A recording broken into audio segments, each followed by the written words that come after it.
Blog Talk Radio. Welcome, world. Welcome once again to Tuesday Talk with Key West Lou. I am your host, Louis Patron.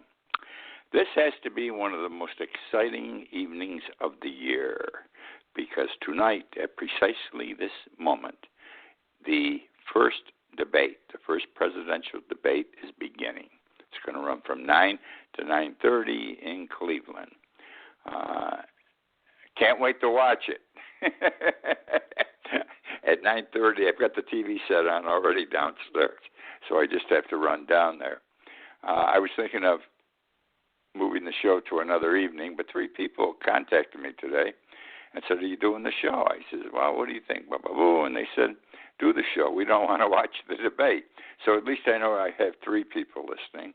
I know many more will because the show is archived, and more people listen to me on the archived version than on the show when I do it, at the precise time I do it.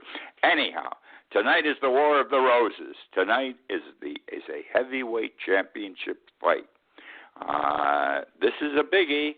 This is an absolute biggie.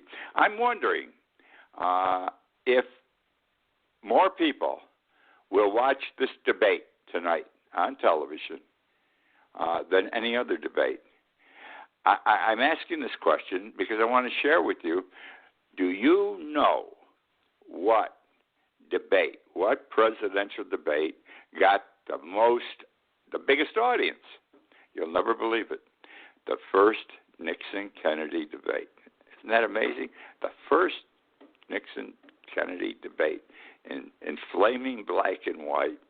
Nixon sweating. Oh, I felt sorry for the guy. And Kennedy looked terrific. It was an interesting debate. In fact, the comments the next day were even more interesting. If you watched it on television, Kennedy won because he didn't sweat, he was articulate, he was good-looking, which is very important.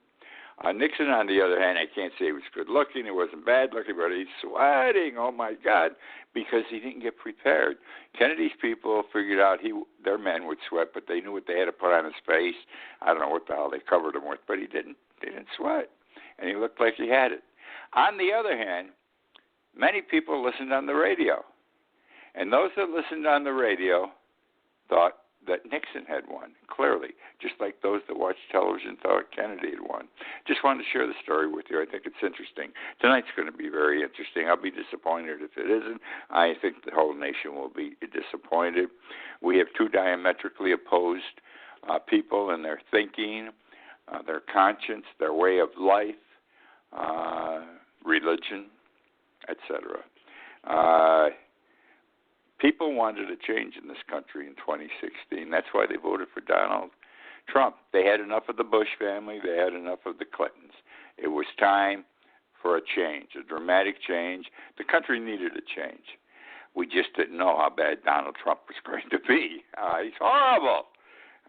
And it's going to be the worst thing that ever happens to this country if he is reelected, which I doubt, but you never know.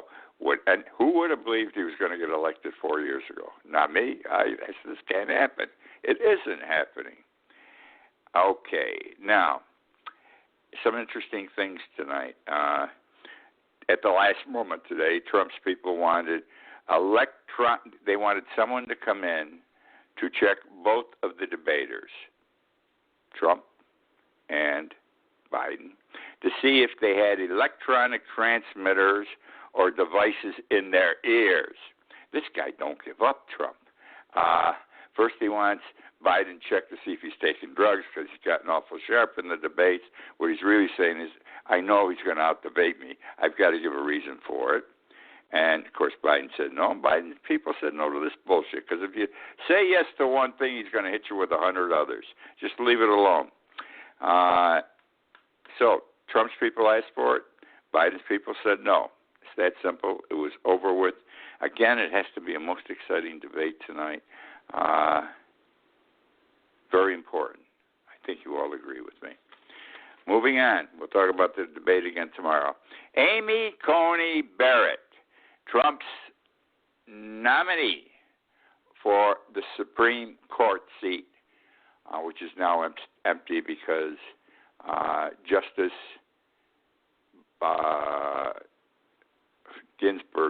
night about 10 days ago. It's amazing. They're comparing Barrett to Judge Ginsburg. There is no comparison. Ginsburg was a liberal, and she believed in the rights of women. And she interpreted the Constitution so women had more rights.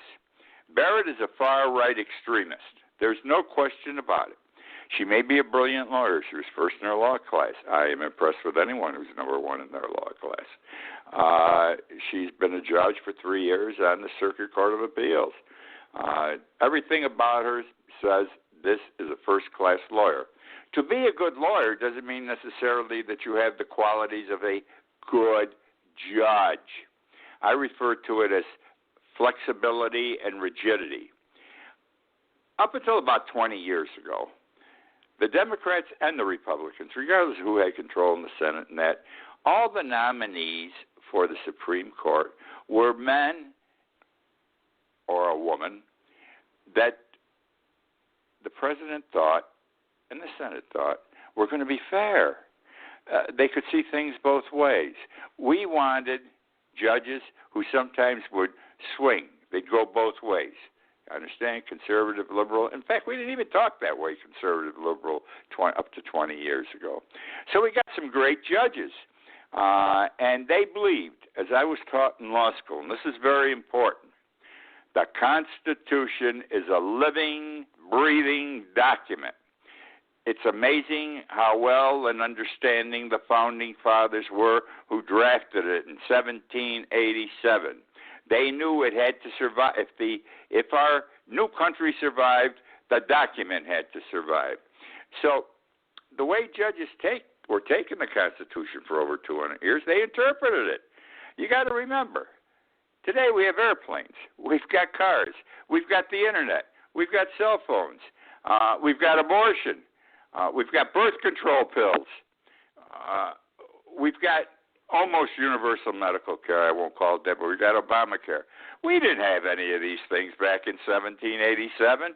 They were not even in the minds of anyone in 1787. They were beyond comprehension or thought. Excuse me. It wasn't in anybody's mind. It was something that it was going to come, but nobody knew because that's the way life develops.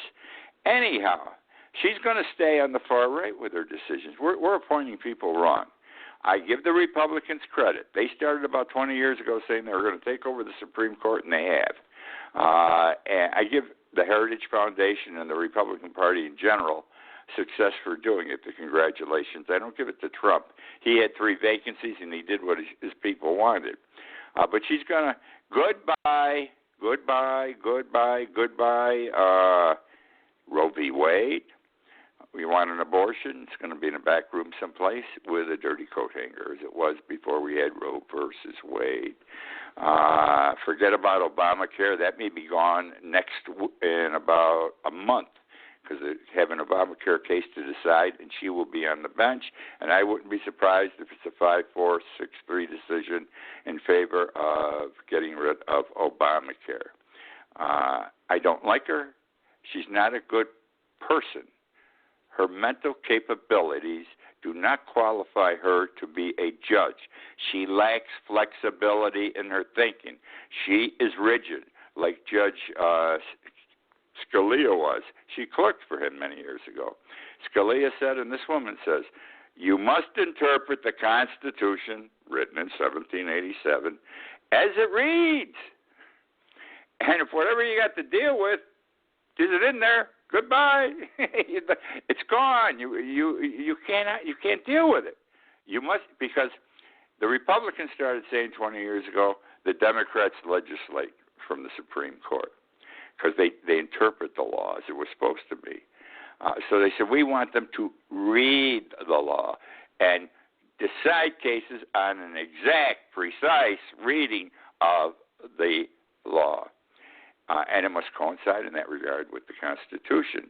And that's the way we've gone. So now we have 2 ways of deciding cases, the fixed way and the flexible way. And Amy Coney Barrett is a rigid person. She will interpret the Constitution rigidly. She ain't no Judge Ginsburg. Ginsburg, I thought was a good woman, and I thought she handled her judgeship properly over the many years because she felt the Constitution was a breathing, living document. Barrett isn't, so she's not going to do any of the good. She could be a male for all I care. She could be a male. She doesn't have to be a female. She can be a horse. She can be a dog. Because the way she's going to decide cases are going to be generally the same.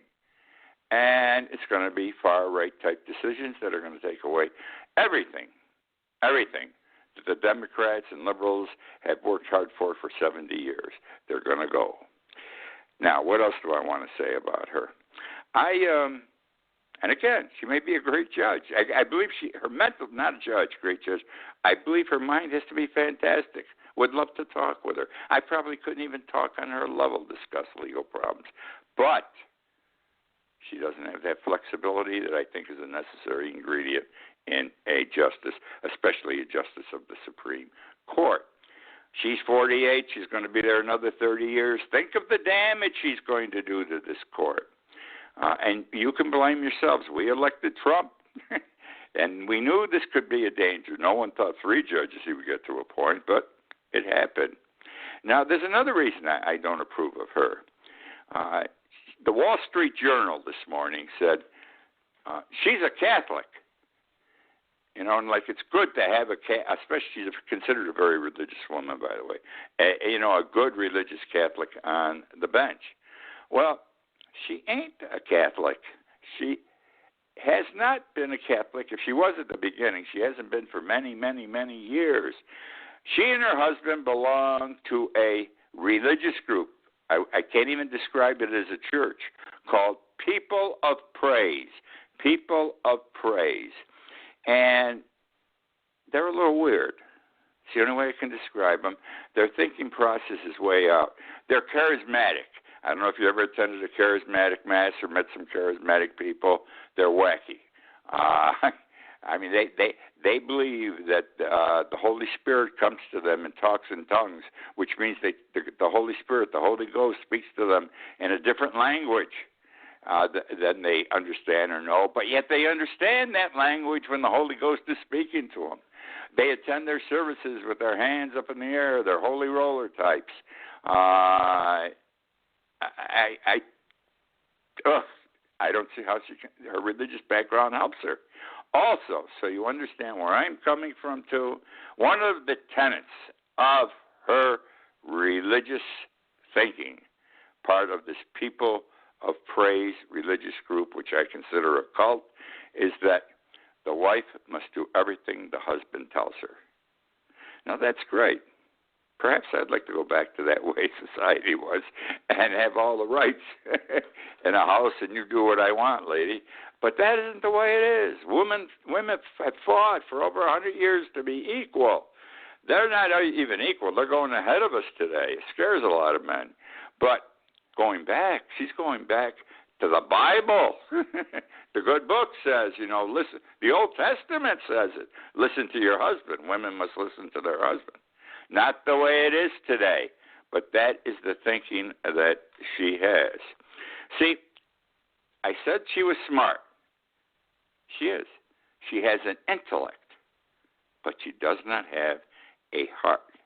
She's incapable of having one because of her training as to how to interpret the Constitution and because her religious background at the present time doesn't permit it, prohibits it. That's all. Just prohibits it. So that's the story there. I don't like her, but she's going to be there, and she's going to be there for a long time. Exciting the last few days. Donald Trump yesterday, the New York Times came out with information from 20 of his tax returns, 20 years of his tax returns. Where they got them, nobody knows. They haven't printed any copies of them for fear it would reveal their source, and they have a right to protect their source. And how the hell their source got them, I don't know, because no one's been able to get them up to this time. And it was interesting. Donald Trump is a broker. He's a loser. He doesn't make money. I I can't believe it. He lives like a king. He knows how to live. He lives off debt. And he lives off someone else's money, okay? He borrows money, rarely pays it back. And yet, look at the apartment he had on the top floor of Trump Towers on Fifth Avenue. He built it for himself, gold-plated, the walls and ceilings, every room. This guy knows how to live. He had his own big private jet. But yet he was a broker all those years. In 2016, the year he was elected to the presidency, he only paid $750 in taxes. The next year, he only paid $750 in taxes. In 10 of the 15 previous years to his becoming president, that's 2016, he did not pay taxes at all. Now, his tax returns are supposed to be a foot or 18 inches high, as they are described, every year, because he has all this stuff he's involved in, and he takes deductions for everything. These tax returns are going to lead to his demise, not his actual death, but his demise as a popular figure and a respected figure. He still has, 38% of the population respects him. They won't. Most of them won't afterwards. How can you support a man when you can't put food on the table and you don't have a job, who makes that kind of money and doesn't pay taxes? The other thing is, this is so beautiful. Every year Forbes does a listing of the 100 richest men in the United States. At one time it was 100 millionaires, the top 100 millionaires, now it's the top 100 billionaires. And every year, the last few years, Donald Trump is fighting with Forbes. They list him, but he doesn't like where he's listed. Like I think this past year as a billionaire, they had him down with $60 billion. He wanted to be worth $40 billion. Now we find out he isn't worth anything. He bullshitted Forbes. If he had to put out a financial statement, he's a loser. He puts out financial statements for the banks, but they're lies. He throws things in that aren't. He takes things out that look bad, so he'll look like a good credit risk. Big day for America yesterday, and in due course, these returns are going to hurt Trump. And even a pardon won't save his ass, because the district attorney, Manhattan's district attorney, that is a state district attorney, any pardon that Trump might get from a president will only affect a federal crime. It won't affect a state crime. And taxes are involved in the state crime listing also. So he's got problems. His whole family's got problems. And I got to believe that tax question is going to come up on TV tonight in the first half hour. And I'm sorry I'm missing it, as I'm sure most of you are. Now, another thing, I don't know if you knew this. Trump was saying about a month ago, very nicely, very proudly, very humbly, that he had been nominated for the Nobel Peace Prize. The Nobel Peace Prize. He had been nominated. And I was impressed. You have to be impressed. Everybody had to be impressed. That's a big deal. Now, I don't know how many they nominate. They only pick one we know. But the mere fact they're nominating him, they have to be crazy. Because if you look at what he has accomplished, he's got the world on the verge of war all the time. This isn't a man of peace. Well, come to find out, so far, there have been 318 people, 318 people nominated for the next Nobel Peace Prize, Trump being one of them. 318 candidates. What happens now is the group who selects the person to receive the award has certain standards or things that must be met, and they go through these 318 nominations to see who qualifies and who doesn't. Whatever the ones that qualify to their standards get put into the final group. Now, I don't know if that's 3, 50, or 100 or what. I don't know. And I only share this with you because it so happens that in 2018, Trump was nominated for the Nobel Peace Prize also. We did not hear about it, and I'll tell you why. First, the person who nominated him in 2018 and nominates him this year is the same fellow. He is a politician, a federal legislator from northern Norway, and he had a right to nominate. In fact, I have the right to nominate. Any professional person, any political person of high standing, and a congressman or senator would be one, any college professor of note, they are all qualified to nominate someone. So he was nominated in 2018, but he did not get past that inspection. He didn't meet the standards. That's why we never heard it. This time, he's assuming he's going to meet the standards, and he was talking about it. Plus, it'll help him get elected. And we don't read about this much. I think the country has to know that he is only one of 318 people. So that's it there.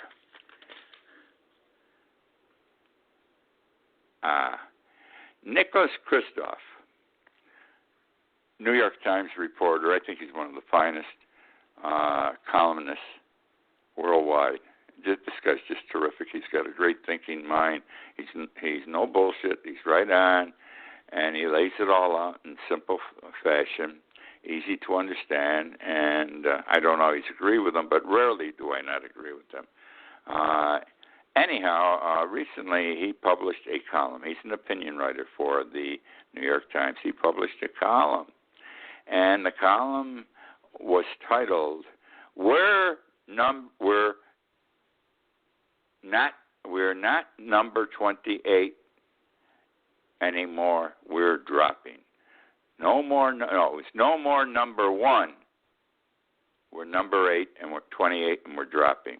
In other words, for years, all of us have thought, we're number 1 in the world. What do you want to talk about? Army, Navy, Air Force, we're number 1. How we manufacture, what we produce, how we handle money, we're the richest nation in the world. We're number 1 in everything. We got the best medical hospitals, doctors, people, big shots, leaders of foreign countries come here for their surgeries. We have everything. We are number 1. Kristof said, "Hello, folks, wake up. We're no longer number 1. We are number 28. And last year we were number 19, and we dropped again this year, and we'll probably drop next year. We're on a spiral downward. People do not consider us number 1 anymore." But Donald likes to say, "Oh, we're number 1 in this, we're number 1 in that." Let's be realistic. He hasn't helped. Obama's partly responsible. It was under Obama we started going down. But he has really accelerated the downward passage in the last 4 years. Now, let's see. What is some of the things Kristof said? Well, first of all, he quoted Michael Porter, who's involved with the Harvard business. He's a Harvard University professor who said, and I quote, "It's like we're a developing country. Developing country. You know, countries in Africa, certain countries in the Middle East, in the Far East that haven't made it, haven't improved their lifestyle and forever. All right? They're called developing countries. They're hoping. They work hard to get better. That's where we are now. We're not the developed country. We're compared to developing countries. I'm going to give you where we rank in some places. We rank, interestingly, we're 28th in the world. We also rank 28th in quality of life. The only place we still rank number 1 is with our universities. You get the best education in the world in the United States. We rank number 91 in access to quality basic education, middle school, grammar school, high school. Number 97. We are not preparing our children anymore to go to college and university and really learn. We are not putting out students, graduates, who can compete with the graduates from other countries, Russia, China. They're smart. Their people are smarter than us. They're getting a better basic education. In medical and quality health care.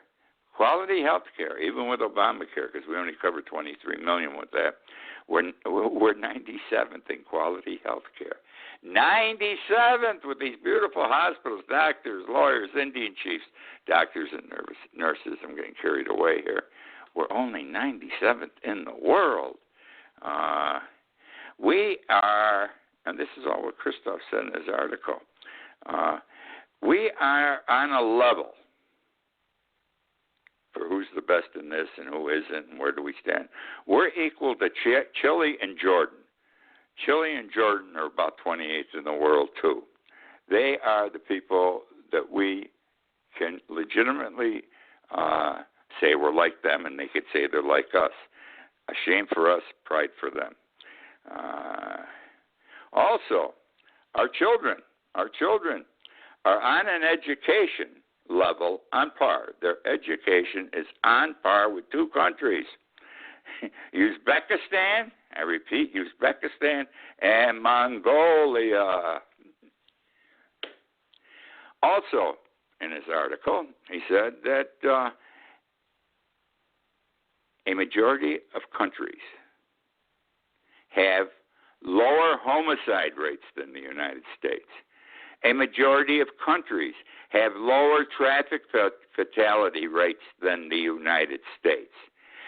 A majority of countries have better sanitation and internet access. Can you even down to basic garbage pickups and the internet? I thought my internet's terrific. I love the internet. They're better in their internet in other countries are better. And when it comes to discrimination against minorities, oh boy, we have reached number 100. We are number 100 in the world in discrimination against minorities, something to be proud of. Now, he recognized, Christoph, that the report that he was talking about and getting these facts from had been published prior to coronavirus earlier this year. So there's no mention of coronavirus in the report. He says, though, had it been mentioned, it probably would have exasperated the slide downward by America.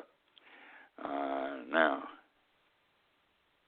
also, he said that the impact of coronavirus is going to affect health, longevity, and education at least for 10 years in the United States and Brazil. Those are the only two countries he mentioned. Now, Brazil's been a pig with coronavirus.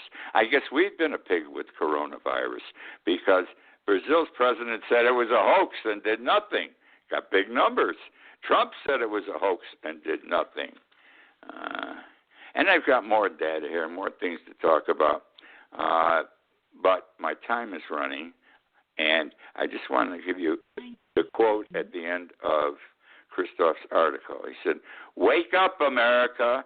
We are no longer the country we thought we are." All right. Now, Trump wants, my time is running, I'm in my last minute. Trump wants to rewrite history. He's crazy. So did Adolf Hitler. We're going to burn our books now and rewrite new ones. So we teach our children a patriotic history, not necessarily an honest history, and so forth. And then my time's out. Man, I had a lot of stuff tonight, but it's hard to determine how much material I'm going to get out in an evening. You'd be surprised. So I always have more than I need because I'm always afraid I'm going to run out. Never happens. Anyhow, those of you who are here tonight, thank you for joining me. Those who listen to me during the archive or from the archive portion during the week, I thank you for joining me there also. I love doing this Blog Talk radio show. My numbers go up every week, though I think they will go down this week. And I thank you for telling your friends about this show and more people listening to it. And I look forward to being with all of you next week again.